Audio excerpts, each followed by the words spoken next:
This episode is brought to you by AWS. Amazon Q Business is the generative AI assistant that can securely understand your business data, summarize results, and streamline tasks. Learn what Amazon Q Business can do for you at aws.com/learn more. Sephora's biggest fragrance sale of the year is on. Get 20% off full-size fragrance gifts, including designer scents like Valentino Donna Born in Roma. How did you know? 20% off floral scents like Burberry Her. Thank you. And 20% off trending scents like Kayali Yum Bougie Marshmallow and Glossier You.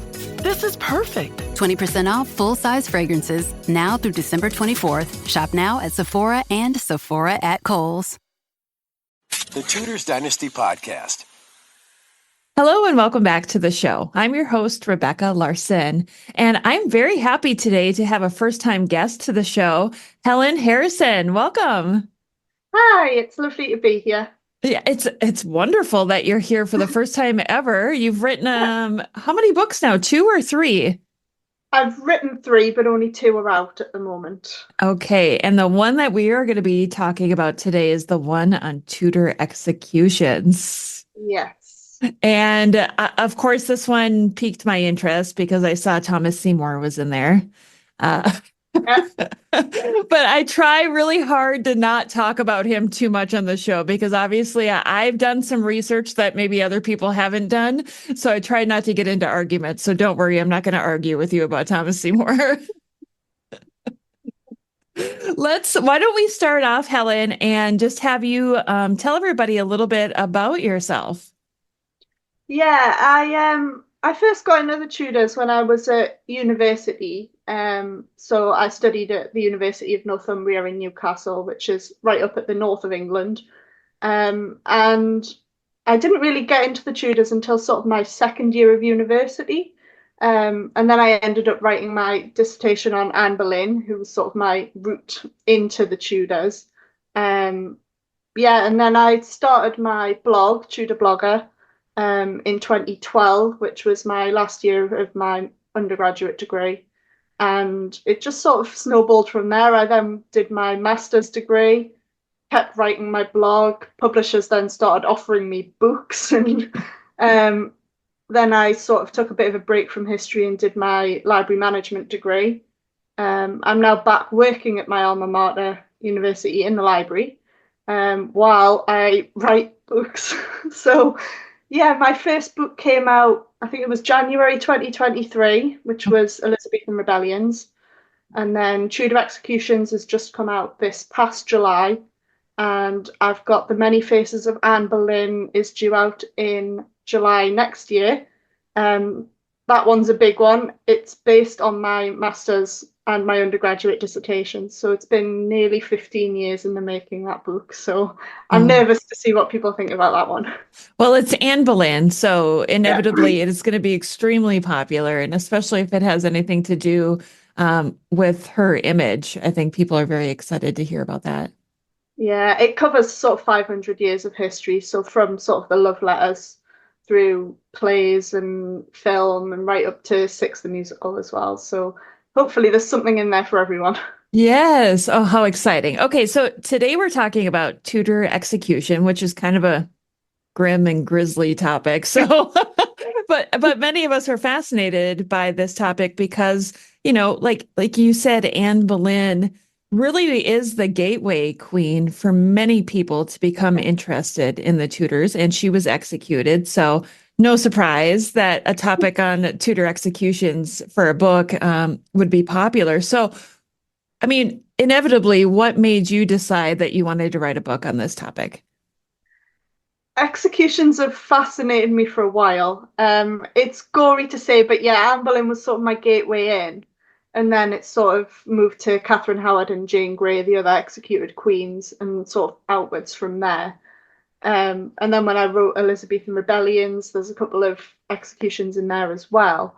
But I specifically wanted to focus on noble executions because I came across one fact which was sort of the genesis for the whole book, really, which is that by the end of the Tudor period, there wasn't a single duke left in England. So the Duke of Norfolk was executed in 1572, and he was the last Duke in England at the time. And we don't have another Duke until 1623, when James I created George Villiers, the Duke of Buckingham. So we've got a 50-year period with no dukes. And I sort of wondered how and why it happened. Was it just this fear over the succession, or what else was going on? And were they really guilty? So that's sort of where the genesis for the book came from. But it was quite difficult to narrow them all down as to who I was going to include and who were the most important ones to include. That's really interesting. I guess I didn't realize that about the Dukes after the Tudor period. Wow. Okay, so I guess you already blew my mind already with with discussing that. And how do you choose who to do in this book? Because if I recall, you start out with Edward Plantagenet. Yeah.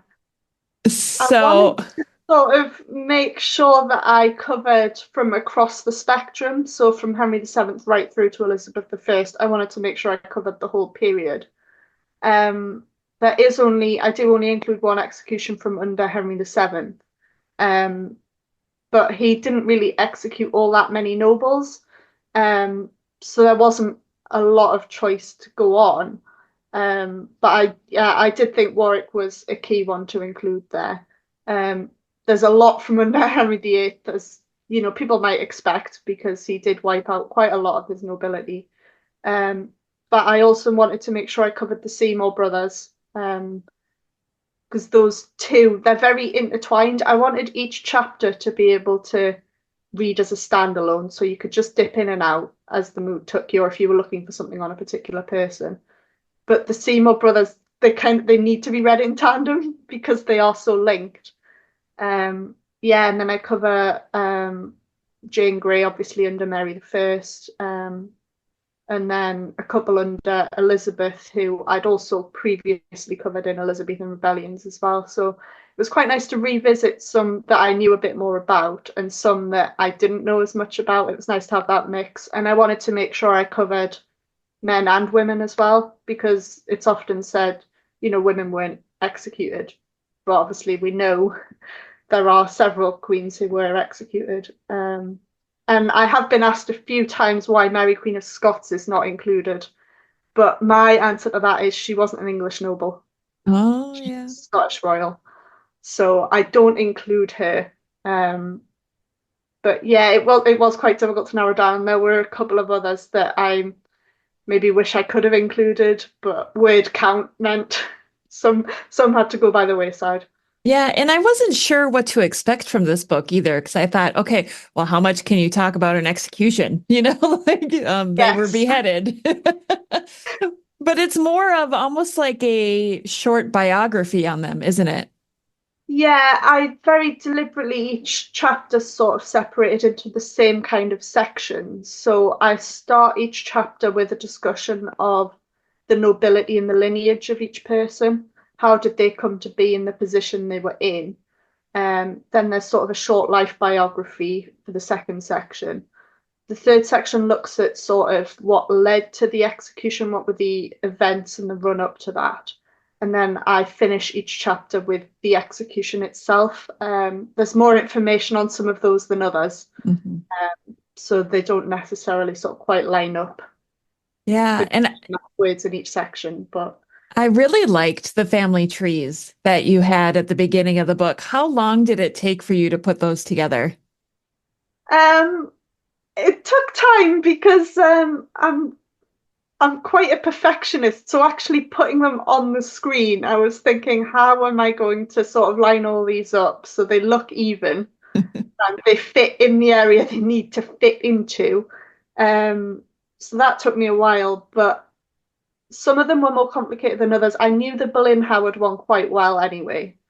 So that one was all right to do. But it was when I started realised I was going to do one for the Poles, one for the Staffords, one for the Devereux, and then I realised the Poles and the Staffords are interlinked and the Devereux and the Dudleys are interlinked. Yeah. It doesn't make sense to do a separate one for each of them. So the Devereux and the Dudleys are on the same page and the Poles and the Staffords are on the same page, just as the Boleyns and the Howards are. And then there's the Seymours are included as well. It did take a while, and I was trying not to overload with too much information and too many titles on those pages. So some of the titles are in there, the key titles are in there, but I didn't put everyone's titles in because it just looked far too cluttered by the time I'd done that. So there was some pruning back in the end on how I put those together. I think putting a family tree on a sheet of paper is the most difficult. And I used to be a genealogist. I did that I want to say for a living, but it was more like a side job that I did for a while. And that was the most tedious and difficult part, was to try and get it all on one page and make it look good. And you did a good job on that. Thank you. Yeah, researching them was quite fun and finding out how everyone was interlinked. It was just then condensing it to get it on that bit of paper and make sure that everyone who was on there needs to be on there. And yeah, so some sort of minor lines had to be sort of left off just to get it on the page. Well, and it's interesting when you're researching family trees of these Tudor nobles, because so many of them are intertwined. And they're people married into other people's families, and you're like, oh, they were cousins. Yeah, and you realize sort of all the wives were all related to each other. But yeah, so it's trying to find, when you're doing those family trees, where do I need to stop and start a new one? Yes, exactly. So, okay, so I want to talk to you about some of the topics that you covered, and I have some questions, so I hope I don't throw you off a little bit. But Edward Plantagenet, the Earl of Warwick, so he was the son of George, Duke of Clarence, and, oh gosh, I got to make sure, Isabel Neville, right? Yeah. And so he was the nephew of Edward IV, and then by right, then he was a cousin of Henry VIII, or Henry the Henry VIII. Gosh, see, even sometimes I get confused with these family trees. So Edward was a threat to the throne. And for those who maybe haven't gone back to that part of history, explain to the listeners why he was a threat. With Lululemon, the real gift happens when your holiday checklist is complete. When you give them the coziest scuba matching set, you both get moments like this. And this. And this. This holiday, Lululemon makes it easy to find last-minute gifts that bring presents. Open the moment. Shop now at Lululemon.com. This episode is brought to you by Shopify. Forget the frustration of picking commerce platforms when you switch your business to Shopify, the global commerce platform that supercharges your selling wherever you sell. With Shopify, you'll harness the same intuitive features, trusted apps, and powerful analytics used by the world's leading brands. Sign up today for your $1 per month trial period at shopify.com/tech, all lowercase. That's shopify.com/tech. Yeah, it gets quite complicated. It's all linked to the Wars of the Roses and the Princes in the Tower, which is obviously a contentious topic. I'm not going to go into that. But yeah, so Edward IV's children, by his will, were the first in line. So that was his two sons, the Princes in the Tower. And then when they vanished, assumed murdered at that time, it effectively, his line fell to his daughter Elizabeth of York, who we know married Henry VII. George the Duke of Clarence was the second brother, but when he was executed, his son Edward Earl of Warwick and his daughter Margaret were barred from the throne, so they were unable to inherit, which left the line open to Richard III to take the throne. Richard died childless. His son died, I think, about a year and a half before him. I can't remember the exact date.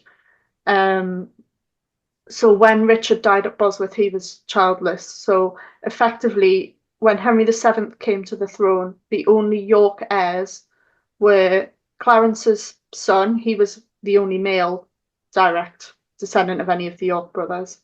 His sister Margaret, and Edward IV's daughters, Elizabeth of York and her sisters. So Henry VII married Elizabeth of York, and obviously they had Arthur and Henry, they had their own sons. But Edward was the last of the White Rose, and he was quickly imprisoned in the Tower of London, where he remained for over a decade. And he sort of became involved in a rebellion, almost a pretender who was pretending to be him. And it just all got a bit out of hand. He didn't really seem to actually be involved, but his name was being used. So first we have Lambert Simnel. That seemed to be quickly overcome without too much difficulty. And then Perkin Warbeck. And Perkin Warbeck was, I think he was a pretender. There has been recent work by Philippa Langley and Matthew Lewis to suggest that he might actually have been the younger of the princes in the Tower, Richard, Duke of York. I don't believe that, I have to say. But the important part for this is that when Warbeck was captured, he was imprisoned in the Tower, supposedly in a cell. I think he was below Warwick, might have been above. I can't remember which round it was. But the insinuation was then that they had plotted together to escape from the Tower and seize the throne. And that condemned Warwick, along with Warbeck. And they were both executed, and Warwick had been imprisoned in the Tower, I think, for 14 years at this point, and he was thought to be simple. He had no life experience. So his story is just very sad, generally, because he didn't really have much of a life. And, you know, he'd lost his father at a very young age, his mother at a very young age. Yeah. Him and his sister had been orphaned. And, of course, his sister would later be executed by Henry VIII as well. So it wasn't really a very happy end for Clarence's children. No, the whole bad story. It is, isn't it? Like when you look at how they all died, it is very tragic. And, you know, when we talk about Edward being simple, I think like some of the arguments that I've heard is, was he simple, or was it because he was imprisoned for so long and wasn't educated at all? Yeah, I think it's down to the imprisonment. I don't think, you know, mentally he was born simple or anything like that. I think it's just he didn't have the chance for an education. He didn't have the life experience that you get just being around other people. He was alone probably a lot of the time. Yeah. And I think that's partly what makes his story so sad, is that he never really got the chance to actually live a life before he was effectively butchered to death. Yeah, yeah. So I was just going to say, how was he executed? He was beheaded.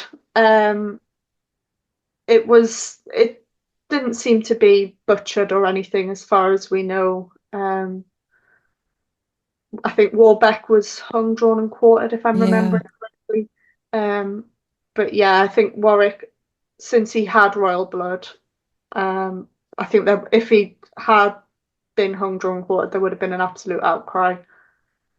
So I think, yeah, for Warwick, I think the noble death was the right decision. And it's often, well, not often, but it's sometimes said that Warwick's death was almost an omen for the marriage of Prince Arthur and Catherine of Aragon as well. I think Catherine herself said that her marriage had been made in blood because her parents wouldn't send her to England until all the doubtful blood had gone from the country.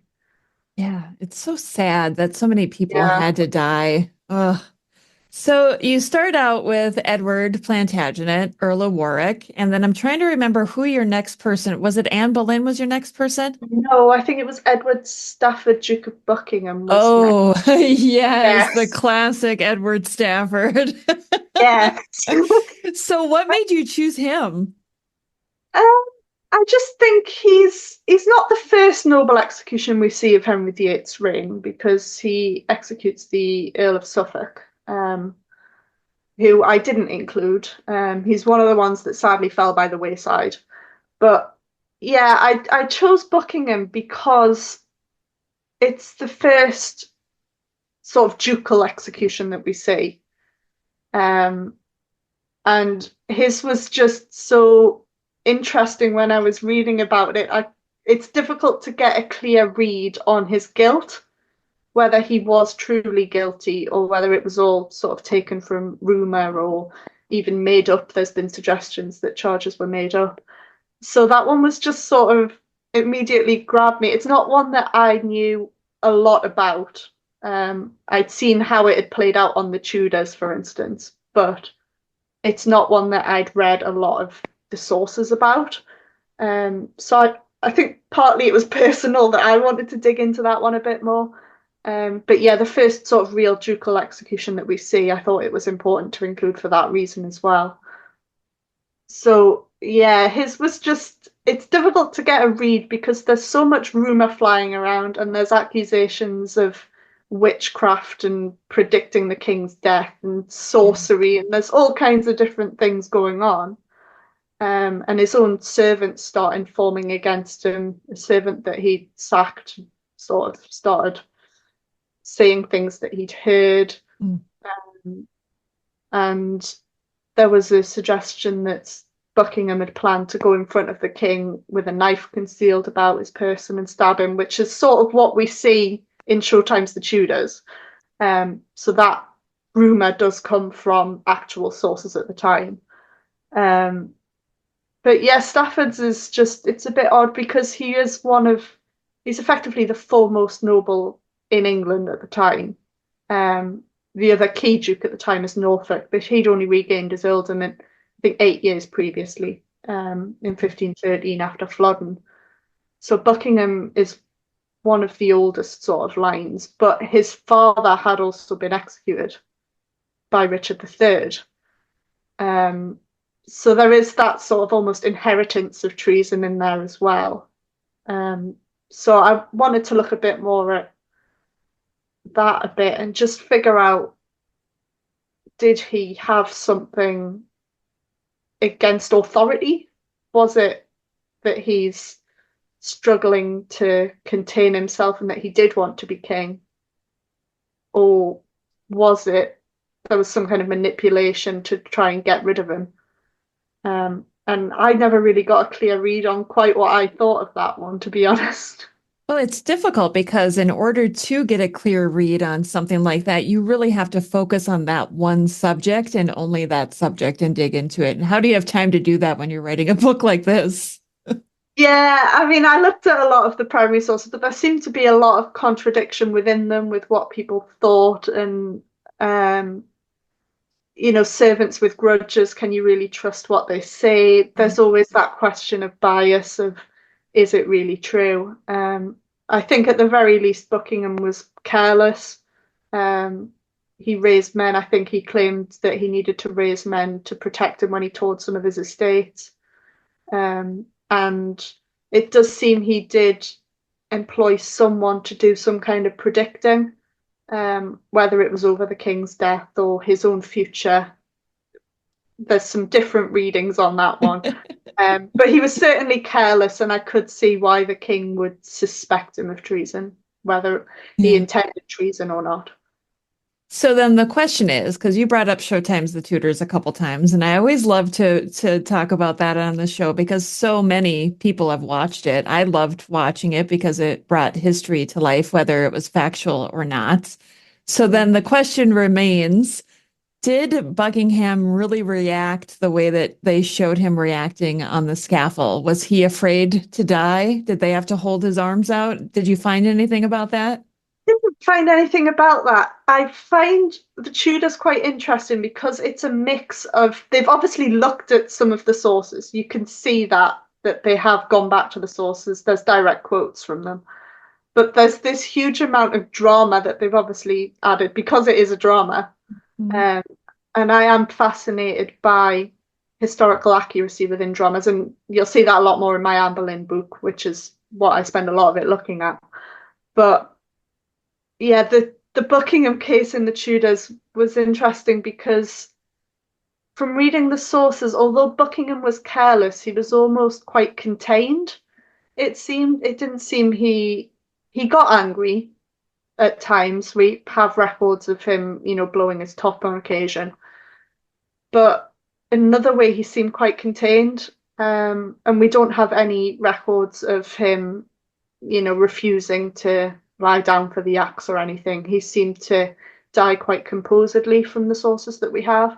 So yeah, I think in Showtime's The Tudors, that was just a historical license moment there, I think. It was so dramatic, wasn't it? It And was it, was, yeah. if I remember, it was the Duke of Suffolk who, or prior to being the Duke, was it Charles Brandon was the one that came I up think and? it was it Anthony Knivett?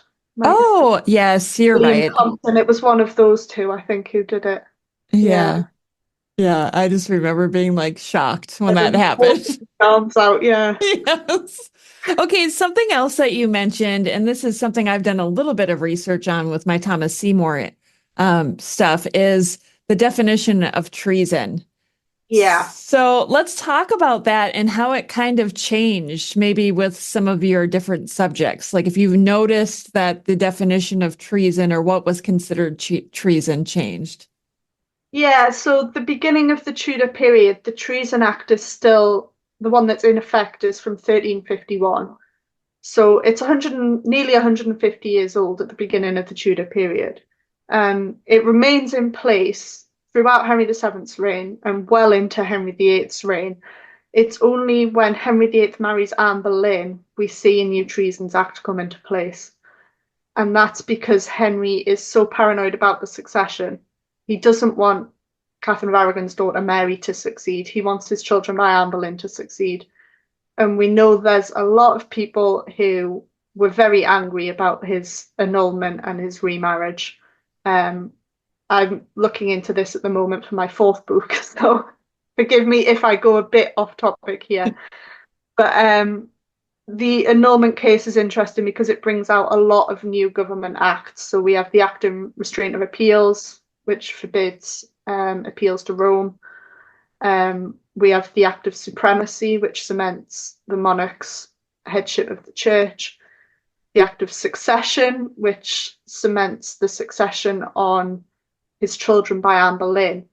And sort of surmounting all of this is the Treasons Act, which is introduced in 1534 alongside the Act of Succession. And that effectively cements Anne Boleyn's position. If anyone questions her position or that of her children, that would be treason. And it's not just in act at this point.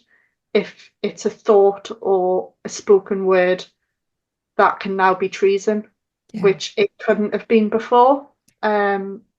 So the definition of treason becomes a lot wider, and I think it's harder for people to know what is actually treason. There's more license for the king or his ministers to say that's treason, and it's difficult to dispute whether you've had a thought. Right. Or to remember what words you might have said in haste or in anger. So we see a lot more persecutions for treason. We have monks being executed.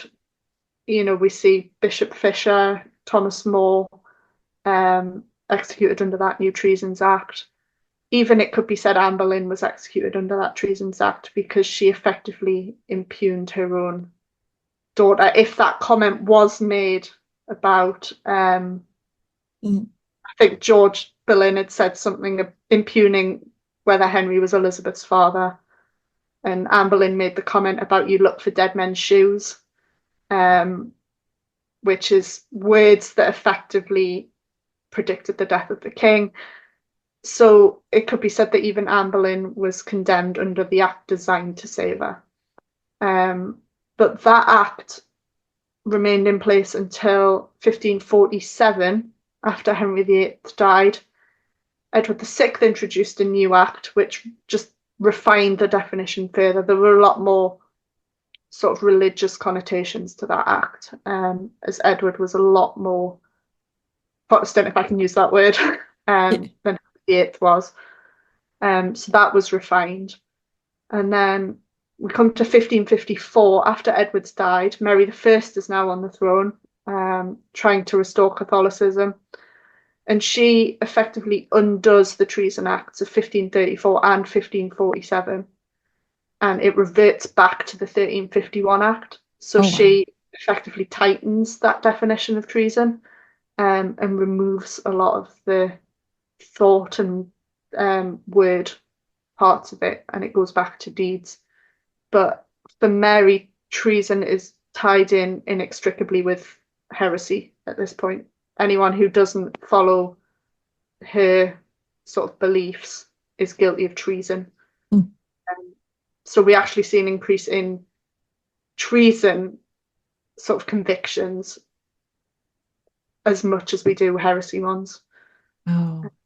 So yeah, it took me quite a lot to sort of unravel what was going on at various different points, just because everything kept changing.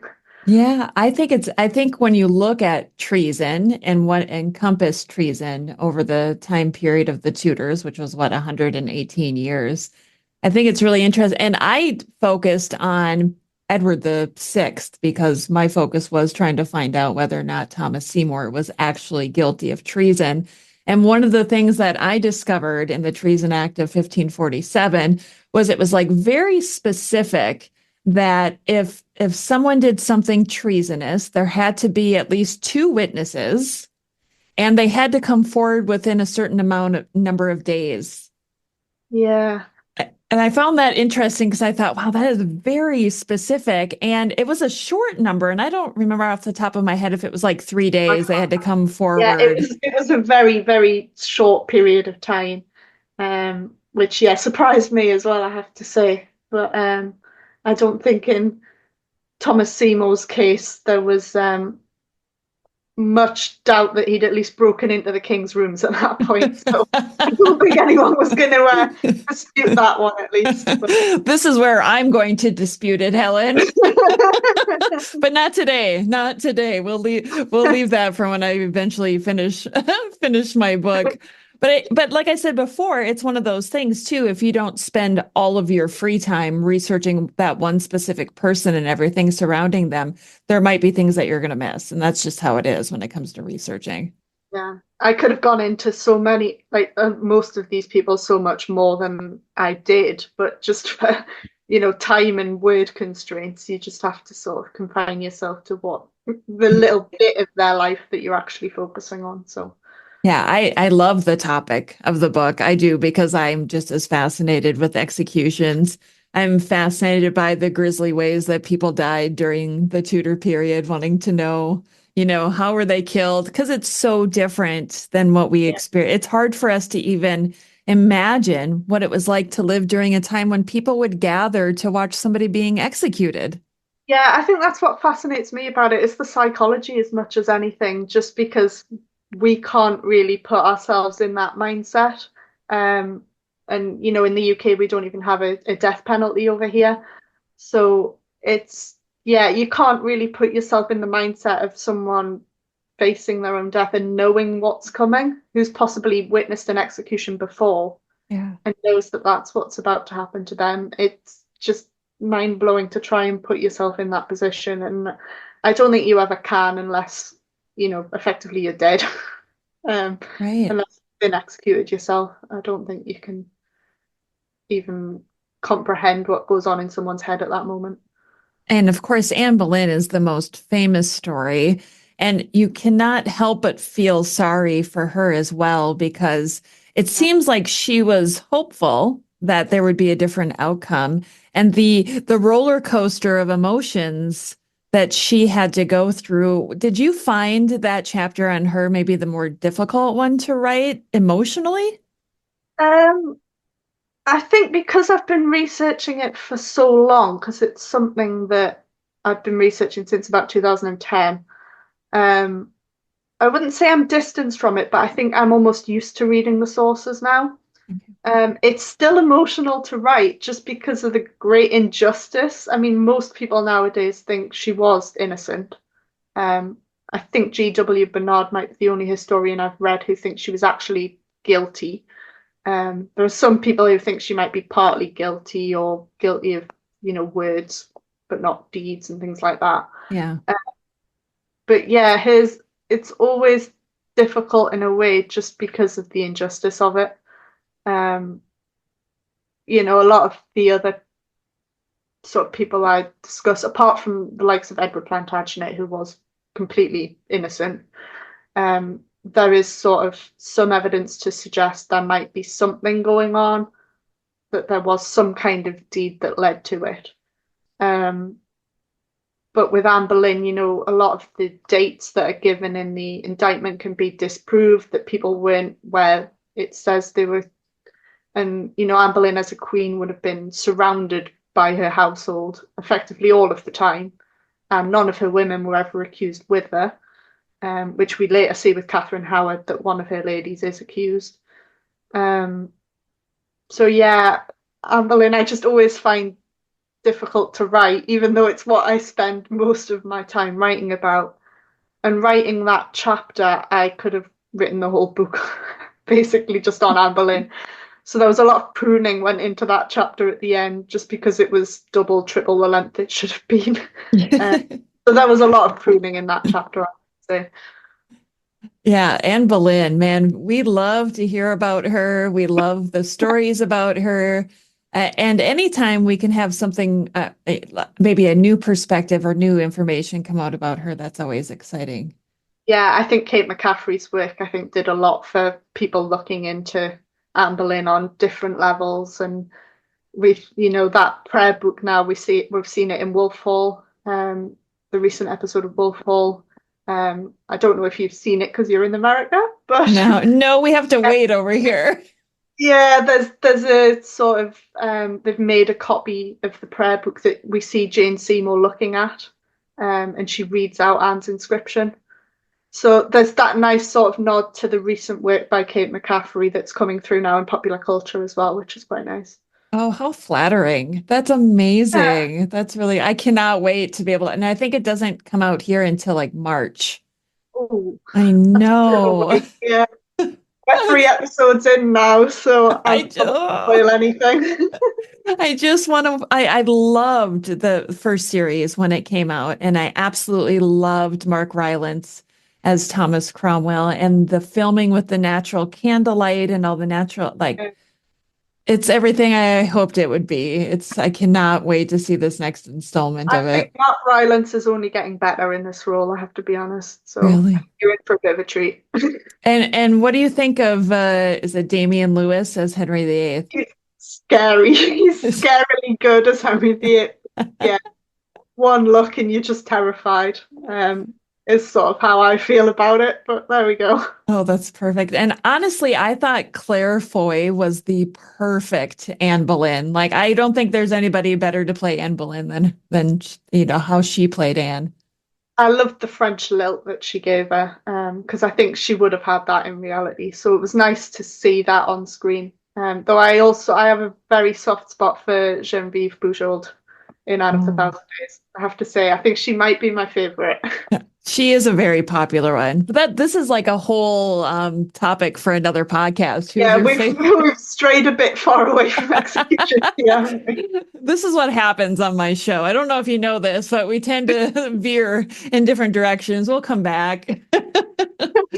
So I guess maybe what I'm curious to know is, from doing your research, was there anything that kind of surprised you that maybe you didn't know prior?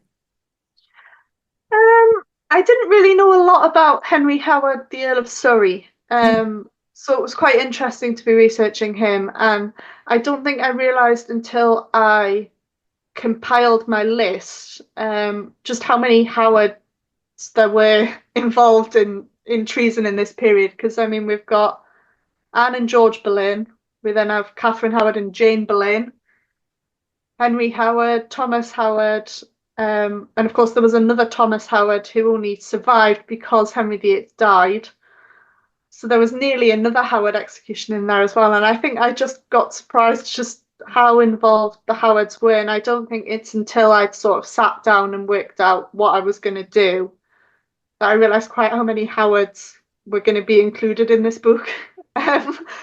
So I thought, do I need to include all of these Howards? Because it's getting quite sort of heavy at that point with them. But they seem to be involved in all of the sort of major events of the period and all the major executions.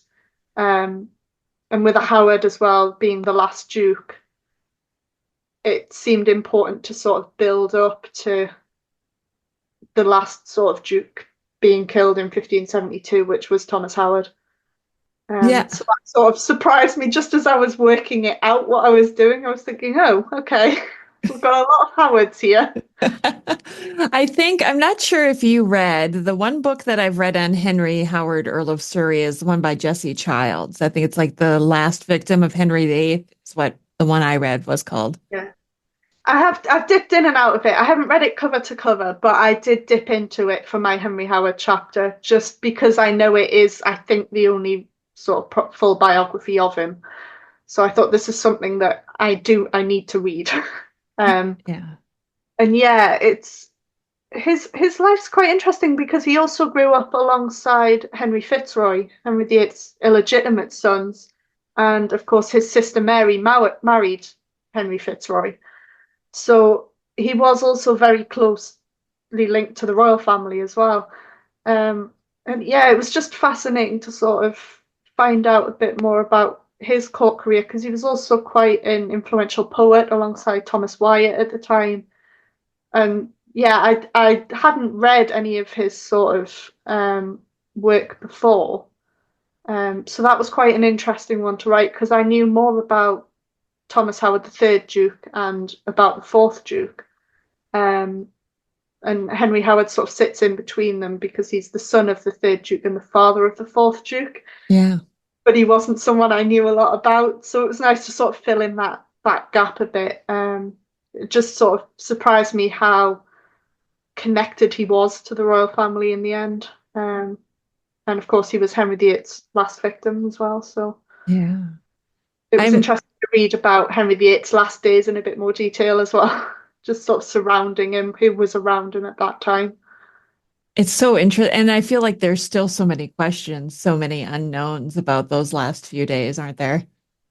Yeah, we're not sort of entirely sure who was around him, who had access, and what happened sort of around the Regency Council, because there wasn't initially supposed to be a protector for Edward VI, and then there was. So we don't really know sort of what happened there. Was it Henry VIII's last minute decision that wasn't outlined in his will? Or was it Edward Seymour after the fact goes, yes, I'm going to be the protector now? Yeah. It's all a bit of an unknown at this point. Well, this is the perfect transition to get into the Seymour topic. Now, I find it interesting because Henry Howard, the Earl of Surrey, has a connection to the Seymour brothers, especially through his sister too, right? With Thomas Seymour and proposed marriages to his sister, Mary Howard. And I feel like often it's portrayed like Henry Howard didn't like the Seymour brothers, that he saw them as upstarts. But in my research, I found that they did do some stuff together. They worked together. And Henry Howard actually was one of the people who voted Thomas Seymour into the Order of the Garter. And so I think people overlook that, right? There, when it comes to treason and when people are made guilty of it, we only see one side of the story, don't we? Yeah, and again, I think popular culture's got a lot to answer for here. We see the Seymour-Howard rivalry play out again in the Tudors. Yeah, I think because we have Anne Boleyn, who was a Howard, replaced by Jane Seymour, it's often assumed that the two families all sort of hated each other, and it's almost like, a Capulet Montague rivalry almost that we see in popular culture. And yeah, it wasn't really true because we know Thomas Howard, the third Duke of Norfolk, lived well past Anne Boleyn's downfall. He didn't play a role in Edward VI's reign at all, which is when the Seymours were at their most powerful. But, in those intervening years between 1536 and 1547, that's a decade. And there were Howards and Seymours at court in fairly powerful positions, and they would have had to work together in some way. It's not like that rivalry, was sparked around the court for a decade. So yeah, I think social media's got a lot to answer for there. Popular culture, social media, it just all gets blown out of all proportion. But yeah, the Seymour brothers are interesting just because, one, Edward became, the protector, effectively the most powerful man in the kingdom, behind nominally the king. And Obviously, Edward VI was 9 years old, I think, when he came to the throne. Yeah. So the power the king would have had at that point, not a lot, I would have said. So we have Edward Seymour with all of this power. And then Thomas Seymour's just sort of, he feels like he hasn't got the power he deserves because they're both the king's uncles. They should share this power. So I think Thomas Seymour, he marries Catherine Parr, but there's a suggestion he thought about marrying Princess Mary. Obviously, we know there was something happened with Princess Elizabeth. I don't want to make you uncomfortable. You say what you want to say. What exactly happened is a bit of a question. No one's entirely sure how far it went. Obviously, Nicola Tallis has done a lot of research on this recently as well. Yeah, I think there was something inappropriate happened there. How far it went, I don't think Elizabeth would have gone to full intercourse. I think she was far too aware of her own position to let that happen. But I think there was something inappropriate had happened. But so Seymour almost seems to he gravitates towards someone that he thinks can give him power to rival his brothers. And I think that's the reason that he supposedly initially approached Princess Mary, his marriage to Catherine Parr, and then his relationship with Princess Elizabeth. And of course, he brought Jane Grey into that household as well, who was also an heir to the throne. He seems to surround himself with these women who can give him power. Mm-hmm. But it doesn't work out very well for him in the end. No, it doesn't. No, Princess Mary just distances herself completely, doesn't seem to want really anything to do with him, tries to encourage Elizabeth to distance herself. We know Catherine Parr sadly dies in childbirth, and Jane Grey is removed by her parents back to their home at Bradgate. So Thomas sort of loses all of these sort of threads of possible influence that he has. And he just seems to sort of lose his head, almost a mental breakdown. And we see him trying to break into the king's apartments. I think it was at Hampton Court. Mm-hmm. Dog ends up getting shot, and it all gets a bit sort of out of hand, I think, from what he'd planned. Yeah, and he ends up arrested in the Tower. And then Elizabeth ends up questioned, and her household are put in the Tower. And it involves a lot of people who were very close to the king and the protector. It's the king's uncle and the king's sister at this point. And I don't think how much Edward knew, I'm not sure, Edward VI. He must have been told that his uncle was in the Tower, but we have his diary entry for the day Thomas Seymour was executed, and it's very cold. Yeah. There's no emotion whatsoever in that diary entry. It's one line. I think it just says Thomas Seymour was executed on Tower Hill or something. Yeah, something like the Baron. I think the Baron of Sudley was executed. It's like, that's your uncle. It's very cold. Yeah, it's sad that there's not even that spark of emotion for his uncle. Yeah, and I think Thomas Seymour's execution and downfall is then the beginning of Edward Seymour's downfall, because he never really recovers from the execution of his brother. No. But then into sort of rebellion, and there's two sort of rebellions simultaneously. And Edward Seymour he seems to have an affinity almost with the people. He wants to protect them and he wants to help them. But the council they just want this rebellion put down. And it's John Dudley who is sent to put that rebellion down. And it's Dudley who will replace Edward Seymour as protector. But I find Edward Seymour's downfall interesting because he almost comes back from it initially. Hmm. He's in the tower, arrested. His wife is, arrested and questioned. Um, but Edward is then released and even restored to the council, which we don't see with any other executions. Once someone is in the tower, they're in there for an extended period of time, or they're dead. And with Edward Seymour, we see him being at least half restored. He is allowed to return to court and he is restored to the council. And then it all gets a bit fuzzy with what happened and who was responsible, because he ends up in the tower again. And there were rumours that he was plotting against the king and John Dudley, who's made himself Duke of Northumberland.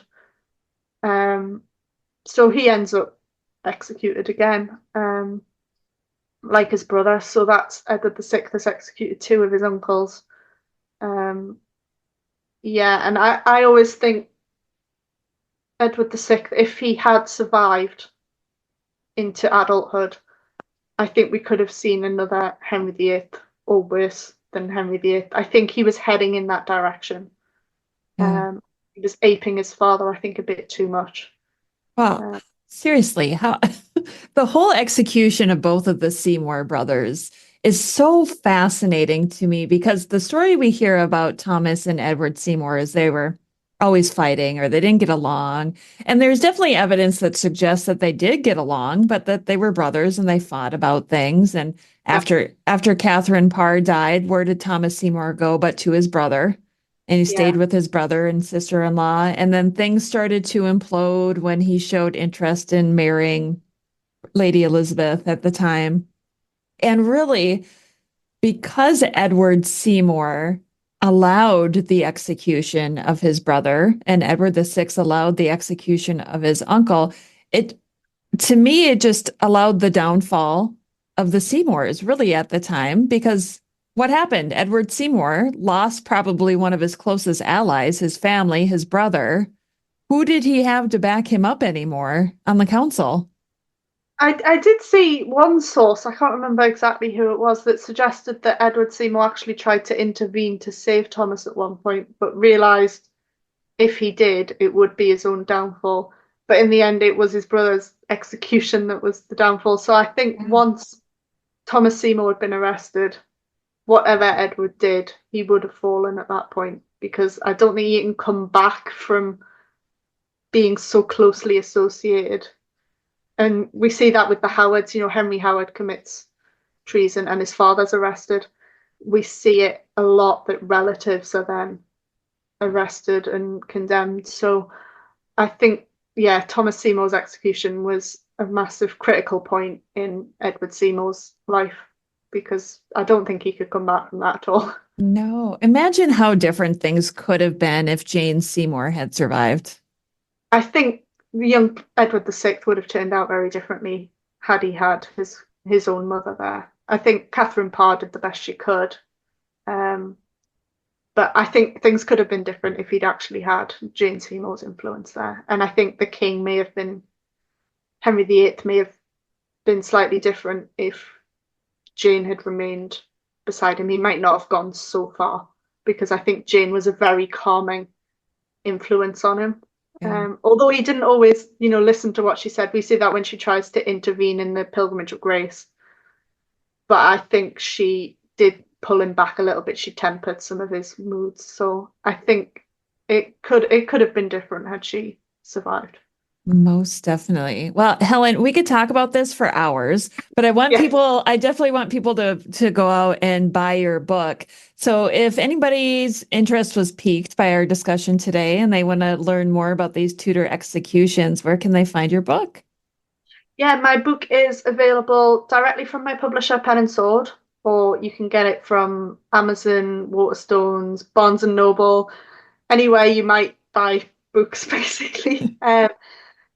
So it should be available from most booksellers, I would think. I'm not sure who the major American booksellers are, apart from Barnes and Noble. But that's really the big one, in Amazon, of course. Yes. But I would hope it's available from most booksellers. Okay, wonderful. And we'll include links so that people can buy your book. And if people want to reach out and contact you, how can they do that? Yeah, I'm on social media. I'm Tudor blogger on basically all social media, Facebook, Instagram, Threads, Blue Sky. I am still on Twitter, but I'm not sure how long I might remain there. Or people can reach out on my website, which is tudorblogger.com. Wonderful. Helen, thank you so much for coming on today. You're very welcome. It's been very fun. Well, we'll have to do this again when your next book comes out on Anne Boleyn. You will. Yes, definitely. Thank you. And that concludes another episode of the Tudors Dynasty podcast.